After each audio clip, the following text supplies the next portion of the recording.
Hay quienes llegan a este mundo nuestro con una predisposición innata por el sonido de las palabras.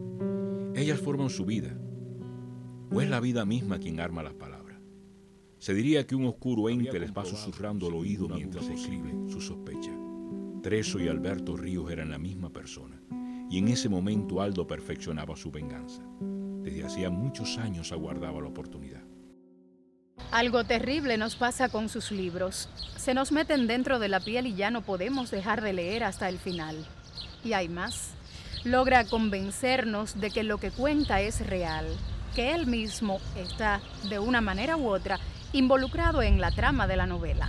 Cuba es un verdadero vergel y una cantera de temas literarios. Este país, por su revolución, ha generado situaciones de gran originalidad, irrepetible en otros contextos. La sociedad cubana me provoca el loco antojo de contar tantas historias que no me alcanzarían 3 vidas para hacerlo. En un lugar de la Mancha de después, frente al pelotón de fusilamiento, el coronel Aureliano, como una media esfera, en aquellos días buscarán los hombres la muerte y la hallarán, y desearán morir, y la muerte irá.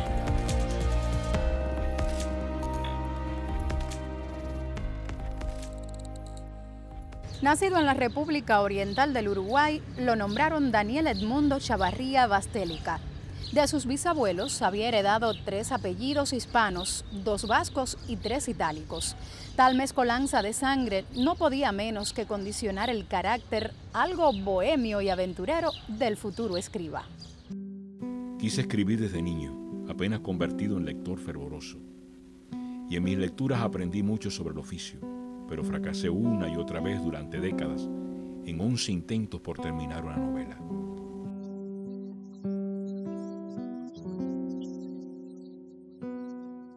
En sus memorias, al hablar del padre, cuenta que fue algo culpable de su filiación política. El viejo Chavarría era fiel seguidor de uno de los tradicionales partidos uruguayos, el Blanco. Paradójicamente, un muerto de hambre aplaudía el partido de los terratenientes, aunque de haber seguido la causa del Colorado, nada hubiera cambiado. Fue entonces que al vástago, por llevar la contraria a la tradición, le dio por hacerse comunista. Al enterarse de mi afiliación al Partido Comunista del Uruguay, estuvo a punto de asfixiarse. Me acusó de traicionar a los ancestros y a la patria.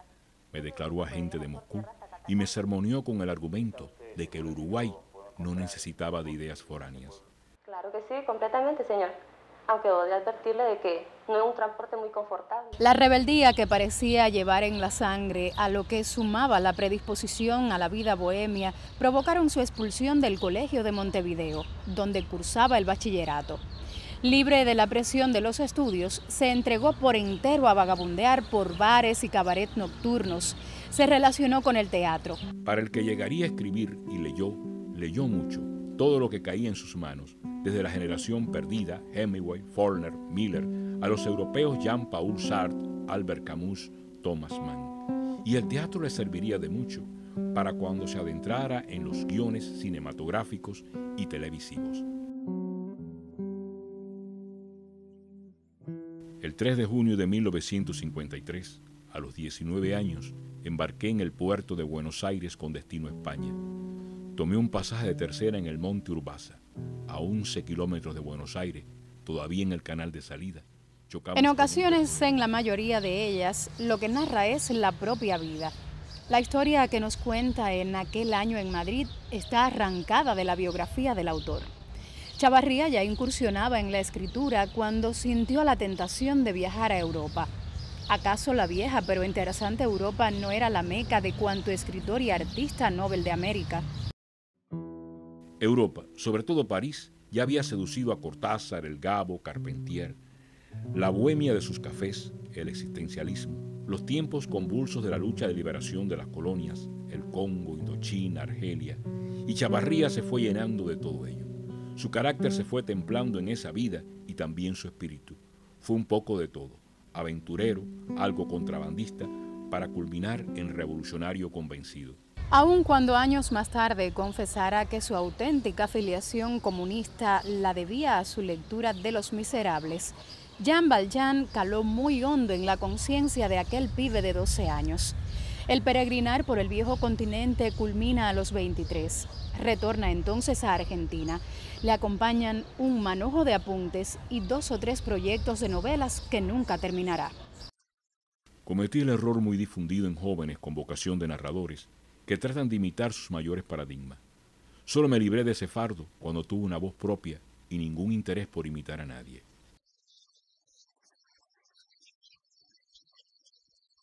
El Café Británico de Montevideo será testigo de una férrea lucha por dominar asignaturas por las que sentía particular aversión, química y matemática.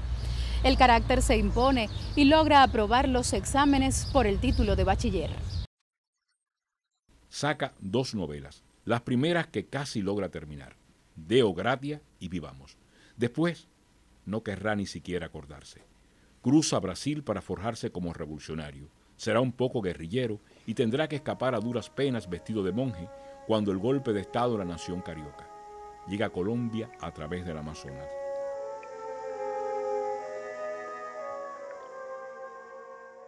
En Colombia, el autor conocerá de amor y demonios. Un día secuestra una avioneta y enrumbará su destino a una isla que arrastra la eterna maldición de estar rodeada de agua por todas partes.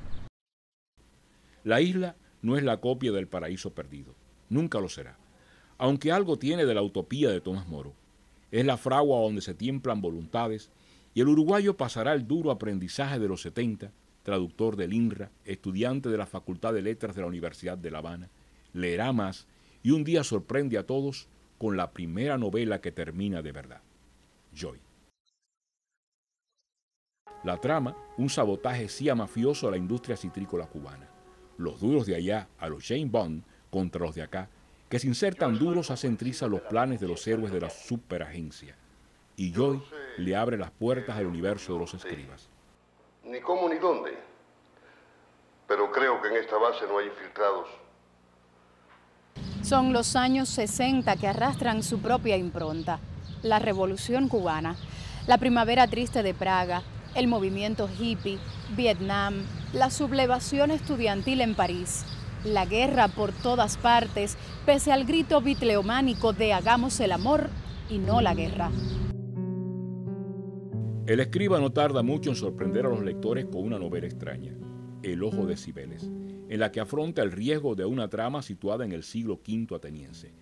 Hay un guiño cómplice entre la carrera de letras y sus conocimientos de las culturas clásicas. De la empresa saldrá bien parado. 4 serán los premios que obtendrá la obra: el Planeta Joaquín Mortis de México, el del Ministerio de Educación y Cultura de Montevideo, el de la Crítica de La Habana y Ennio Flanio de Pescara en Italia. Una de las 2 novelas que no tienen como escenario esta isla y su tormentosa épica, amén de lo policíaco y el espionaje.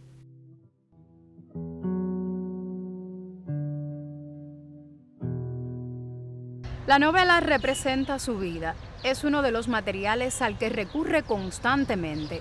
Sucede, como él mismo confesara, que si algo de excelente tiene la vejez para un escritor es haber vivido y poder revivir todo lo que hizo en tiempos juveniles. A través de los personajes se rejuvenece. El uruguayo se ha adentrado en lo que llama la picaresca cubana, donde lo erótico, el humor costumbrista, los personajes salidos de la marginalidad habanera cobran singular dimensión. Todo ello combinado con una profunda reflexión de la realidad contemporánea.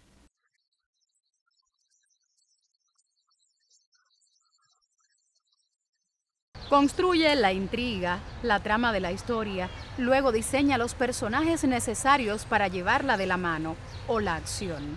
Personajes auténticos, vivos, plenos en sus contradicciones y al mismo tiempo sencillos.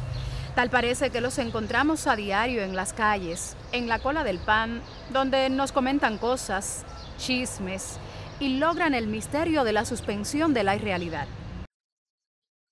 He tenido plena libertad para hurgar en las lacras deplorables y escoger, por ejemplo, como protagonista de mi novela El rojo en la pluma del loro, a Vini, personaje negativo, una joven antisocial, algo estúpida, lumpen, gusana, prostituta, presidiaria, pero capaz de demostrar un gran valor, sincero y lealtad a los amigos y una desinteresada y riesgosa solidaridad con una causa justa.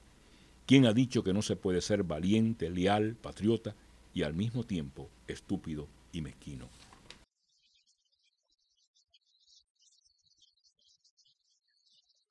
Más de 14 novelas avalan la producción del escriba, obras que van de lo histórico a lo policial y el espionaje, en las que no rehúye lo erótico, la violencia, el lenguaje popular y la aventura. Adentrarnos en ellas es vivir plenamente la aventura de una vida, la de Daniel Edmundo Chavarría Bastélica, uruguayo de nacimiento y cubano por elección. He sido el primer latinoamericano autor de novelas con héroes cubanos, comunistas, negros, mulatos, bailadores de son y comedores de arroz y frijoles. Cuba no solo me ha ofrecido singulares héroes de la seguridad, sino una pléyade de personajes conflictivos, muy funcionales en literatura por su riqueza de contrastes y al mismo tiempo únicos, y me ha ofrecido y ofrece también situaciones originales que solo se producen aquí.